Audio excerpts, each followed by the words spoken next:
ওং নমো ভগবতে বাসুদেবায় নম। রাধে রাধে। গীতার মূল্যায়নের আজকের ভিডিও শ্রীমদ্ ভগবদ্গীতার চতুর্থ অধ্যায়ের অর্থাৎ জ্ঞানযোগে 34 নম্বর শ্লোক অনুবাদ সহ তাৎপর্য করে বলবো। 34 নম্বর শ্লোকে বলা হয়েছে, গুরুর কাছে জ্ঞান লাভের সঠিক পদ্ধতি জানব।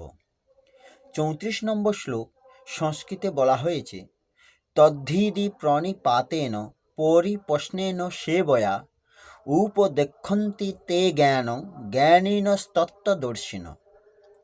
এই শ্লোকটির অনুবাদ হল,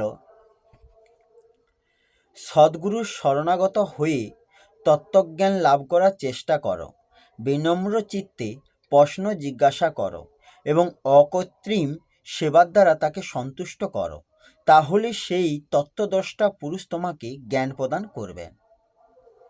এই শ্লোকের তাৎপর্য হল, পারমার্থিক উপলব্ধির পথ নিঃসন্দেহে দুর্গম, তাই ভগবান আমাদের উপদেশ দিয়েছেন স্বয়ং তার থেকে আগত গুরু পরম্পরার ধারায় একজন সদ্গুরুর শরণাগত হতে। এই গুরু পরম্পরা ধারা অনুসরণ না করে কেউ সদ্গুরু হতে পারেন না। ভগবান হচ্ছেন আদি গুরু এবং গুরু শিষ্য পরম্পরায় ধারায় আগত সদ্গুরুই ভগবানের বাণী তার শিষ্যকে যথাযথ রূপে দান করতে পারেন। নিজের মন গড়া একটি পদ্ধতির উদ্বোধন করে তখনই ভগবানকে উপলব্ধি করা যায় না, যা মূঢ় প্রতারকদের অশাস্ত্রীয় পদ্ধতি।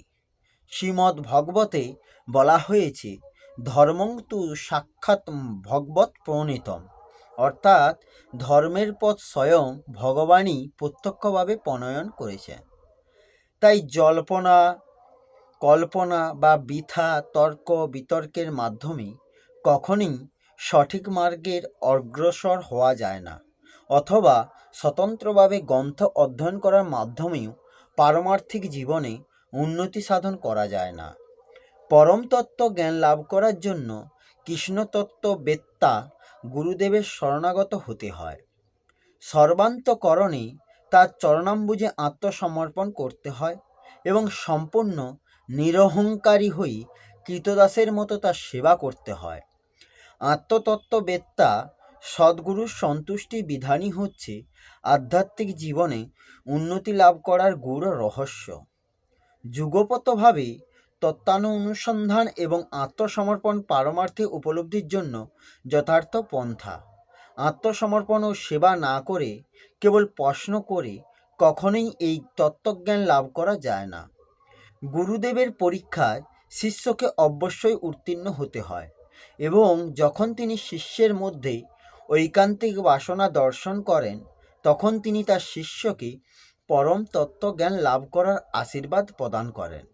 এখানে অন্ধের মতো অনুকরণ করা অথবা নিরর্থক প্রশ্ন করার নিন্দা করা হয়েছে।